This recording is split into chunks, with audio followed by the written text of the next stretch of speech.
Well, hello and welcome to our Chapter 10 video lecture. Chapter 10 is an introduction to managerial accounting. We're going to now switch from the needs of financial accounting and talk more about managerial accounting. So we've covered financial accounting so far this semester. And with financial accounting, it really focuses on the need of the external users, such as investors and creditors. So in financial accounting, we look at the data from the viewpoint of those outside the company, and it's used to make some type of decision about that business. But now we're going to focus more on managerial accounting, which focus on the needs of those internal users, whether we talk about the employees, managers, or the owners of a business organization. So we'll focus on the distinction between managerial and financial accounting. So you ready? Let's go. All right. So again, as I mentioned previously, when you think about financial accounting, it provides information for outside users, investors, creditors, RS, banks, etc. But now our focus will be on managerial accounting, information for inside users such as executive, managers, employees, and others who work inside of the business organization. So do me a favor, think about your place of employment and how you use financial information. It is used to do planning, to direct, and to control business operations. In contrast, external users have a greater need for general economic information than those internal. So you think about stockholders. They're trying to use the information to make decisions about whether to invest in a company. But now internally will be our focus. We'll focus on should we make a product ourselves or should we outsource that product? What is our product cost? We'll cover things such as budgets, information needed from an internal standpoint. This graph shows relation between the type of users and type of information. Excuse me. When you think about the economic data, you're thinking about your balance sheet, statement of cash flow, your income statement.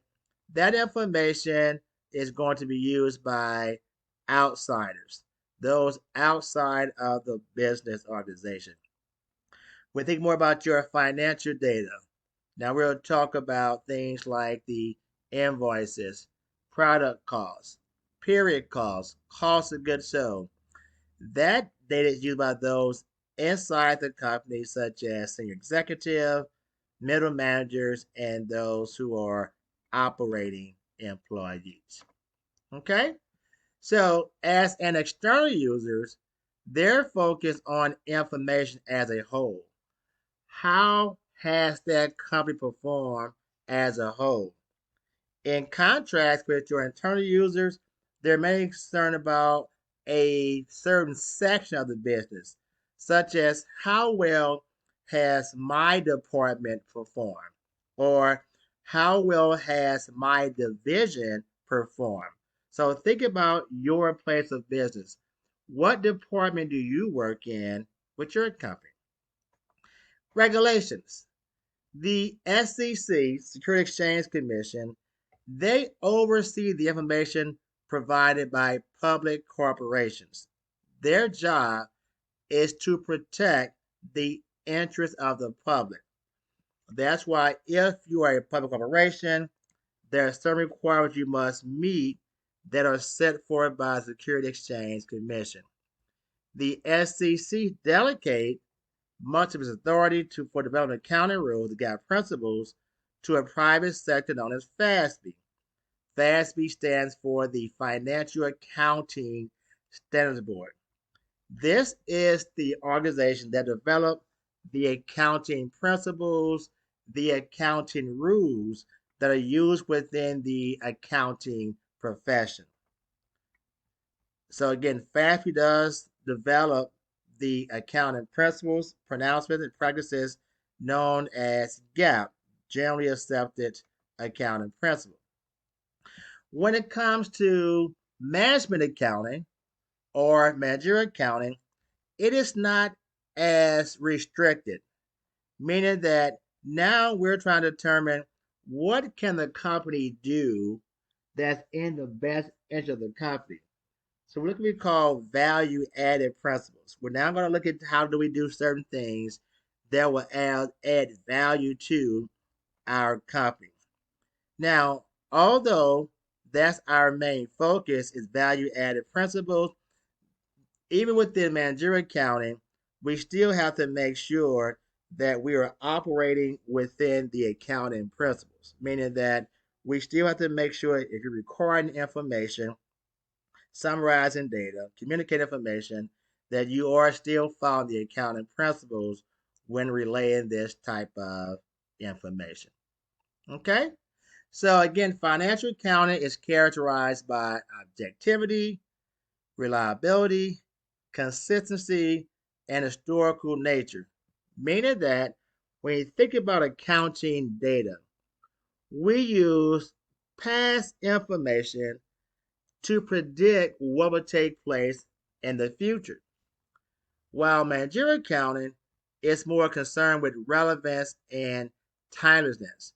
So you'll see in managerial accounting, we're looking at information today. What can we do to reduce our product costs? What's going on with our sales projection? Things of that nature. So managerial accounting will use more estimations and fewer facts than financial accounting. And that's because what you'll find out is that there are certain costs with managerial accounting that we're going to estimate now, and then we'll make a analysis on those costs at the end of the accounting period. So, in contrast, financial accounting reports what happened yesterday. Managerial accounting focuses on what we expect to happen tomorrow. Okay? So, financial accounting is reported periodically, normally at the end of the year. You'll prepare your annual financial statement.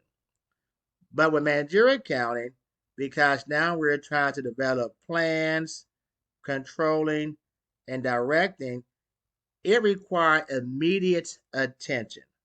So managerial accounting is being delivered on a continuous basis. So we need current information when it comes to making decisions pertaining to managerial accounting.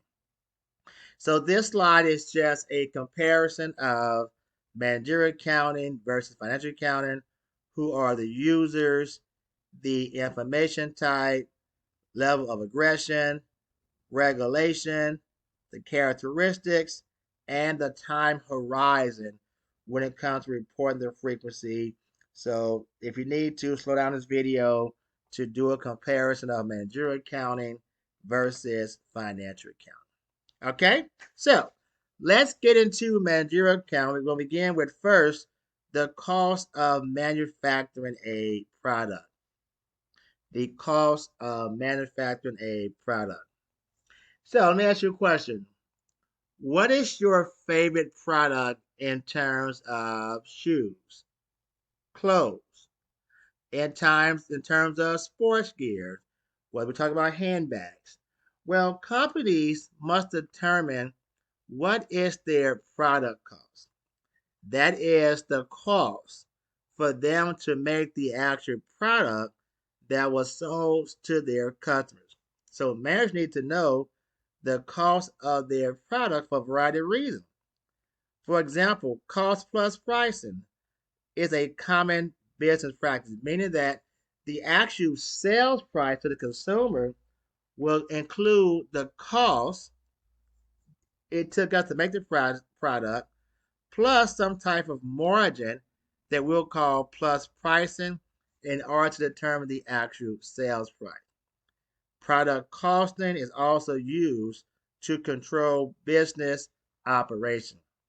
In essence, I need to know what it costs me to make these products in order to control my operations. So the gap principle recognized three different type of costs that are incurred in the process of making a product. Those are direct material costs, labor costs, and overhead.